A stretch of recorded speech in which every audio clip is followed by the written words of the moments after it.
सफलता चुटकियों में कैसे पाए। देखिए, सफलता किसी की जागीर नहीं है। सफलता एक अपने आप में टैलेंट है।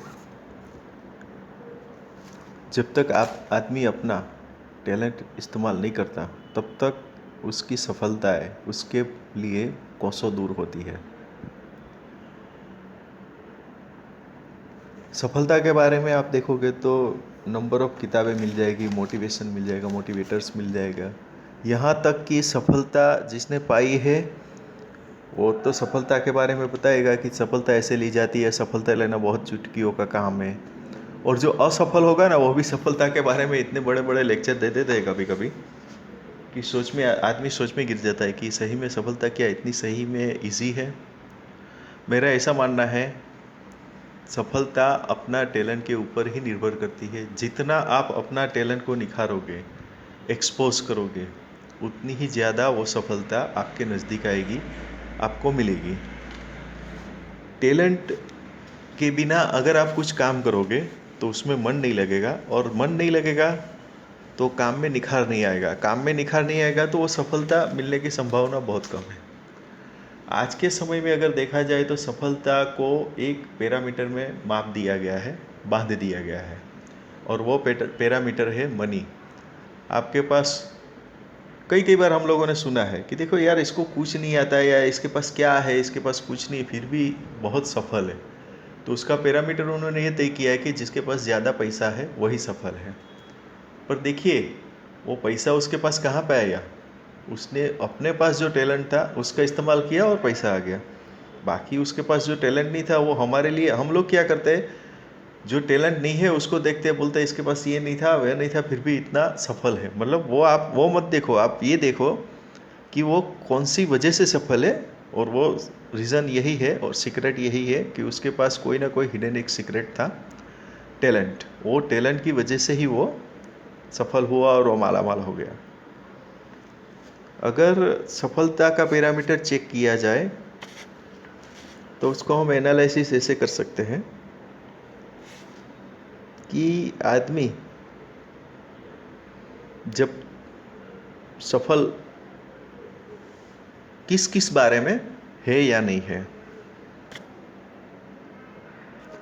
वो सफल बिजनेस या जॉब में है या नहीं है, सोशल रिस्पॉन्सिबिलिटी में वो सफल है या नहीं है, अगर वो स्टूडेंट है तो स्टडी में सफल है या नहीं है, और प्यार की बात करें अगर वो यंगर है तो प्यार में सफल है या नहीं है। तो ये कैटेगराइज है सफलता के बारे में।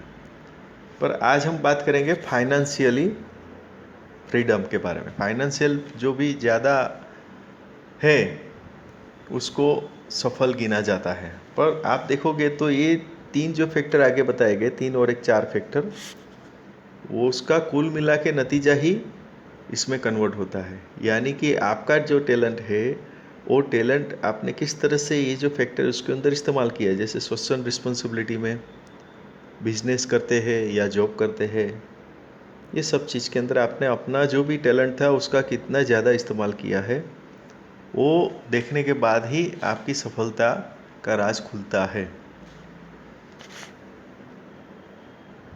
जनरली क्या होता है, अगर आपको इसको समझना है तो दूसरी तरह से समझते हैं कि जब हम बच्चे थे तो देखिए, बच्चे का कैरेक्टरिस्टिक सफलता का, जब बच्चे होते हैं तो उसका अलग ही होता है। जैसे हर एक बच्चा कॉमन सा होता है।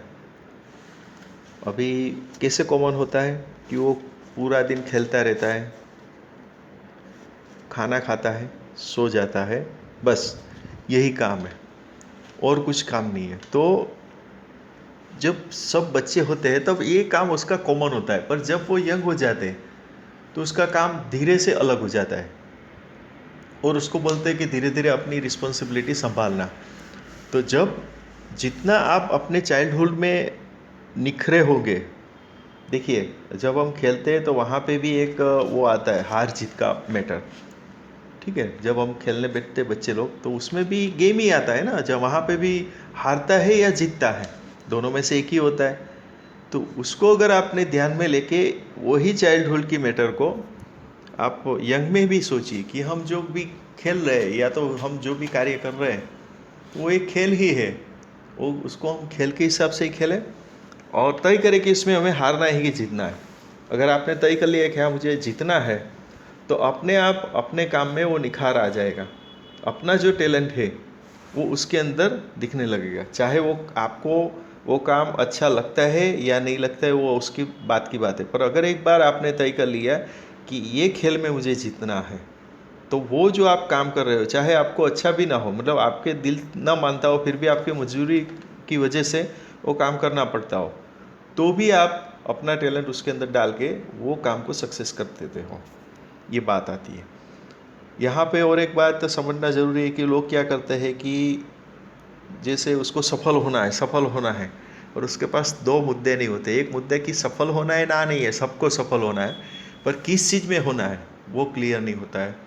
और दूसरा वो गलती ये कर बैठते हैं कि वो लोग क्या करते हैं कि किसी की मोटिवेशन की बुक है, वो गलत नहीं है, मैं मानता हूँ, उससे आपको गाइडलाइन मिलेगी। क्यों? क्योंकि उसने जो सफलता उस समय पे जो ज़रूरी था उसको ध्यान में रखते हुए किया था और सफल हो गए। इसका मतलब ये नहीं है, या तो ज़रूरी नहीं है कि वही चीज़ आप अप्लाई करोगे और आप सफल हो जाओगे, क्योंकि हर एक फॉर्मूला जो है वो सर्कमस्टेंसेस के ऊपर होता है, और वो सर्कमस्टेंसेस को ध्यान में रखते हुए उस टाइम पे वो फॉर्मूला अप्लाई करने से उसमें सफलताएं मिलती है। तो आपको अवेयर होना पड़ेगा। कहने का तात्पर्य यही है कि आपको अवेयर रहना पड़ेगा कि आज की परिस्थिति क्या है, आज की परिस्थिति की डिमांड क्या है, आपका अपना टैलेंट क्या है। उस सबको कुल मिला के जब आप फुल्ली एफर्ट करोगे, कुल मिला के आपको पूरा झोंक जाना पड़ेगा अंदर, आपके जो भी संभावनाएं है, और टारगेट एक ही है कि मुझे इसमें सफल होना है। तो मुझे एक डेफिनेटली विश्वास है कि अगर आप ऐसा करोगे तो सफलता कदम चूमेगी। और इसीलिए बोला गया है कि सफलता चुटकियों में पा सकते हैं। बाद में जब सफलता मिल जाती है तो लोगों को दिखने लगता है। जब लोगों को दिखता है तो उसमें दो कैटेगराइज्ड हो जाता है। एक, सफलता के लिए, हालांकि ये बात नहीं है कि सफल होने के बाद कोई भी अपना मतलब प्रेजिंग करे, मतलब सफल होने के बाद कोई खुश हो, ऐसा बहुत कम होता है, पर ऑपोजिशन बढ़ जाता है, जिससे आपका क्रिटिसाइज बढ़ेगा। तो कोई बात नहीं, वो भी एक कंपटीशन है, उसके लिए भी तैयार रहना है। पर कुल मिला के सफल होने के लिए उसकी कीमत तो आपको चुकानी ही पड़ेगी। और सफल होने के लिए कीमत यही है, तन तोड़ मेहनत, फुल्ली अपना जो टैलेंट है उसको लगा के। लोग बोलते हैं ना कि मैं जब ये सफल कैसे हुआ, मैंने दिन रात एक कर दिया। तो कुल मिला के बात वही है ना, अपना जो टैलेंट था वो लगाया, और तब तक नहीं बैठे जब तक उसको उसके अंदर सफलता ही नहीं मिली। देखिए, सफलता एकदम से नहीं मिलती है। जब तक आप वो जान नहीं लोगे, तब तक वो जो कार्य करना है आपको, वो जब तक आपको समझ में नहीं आ जाता, तब तक आप उसमें सफल नहीं हो सकते। ये बात है।